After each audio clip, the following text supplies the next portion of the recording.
morning guys, time check 6:45 p.m. here in Tanjung Bato, Muara, Brunei. So guys,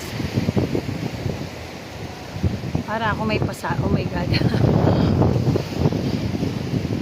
Para siya.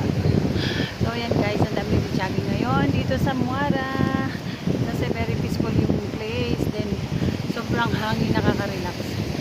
Kahit minsan pagtakbo mo nagdalaga yung pawis mo, pero worth it. Ayan guys, doon yung mga kasamahan ko guys, yun, dalawa sila doon, kasama ko mga local. Then ako stop muna ng konti, nakatapat na round na.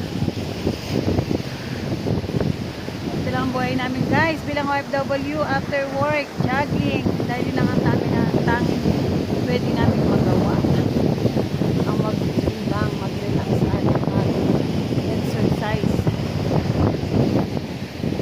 Siyempre kahit tulog, kahit trabaho lang po ang mga gawain namin, then ito lang, jogging lang. Kaya yan guys, tatakbo na naman ako. Shout out sa inyo mga ka-OFW dyan, at para na rin kay Ken Channel TV, pakisubscribe siya guys, at kay Leo Magsino Vlog and Che. Shout out sa inyo guys. Let's jog again guys.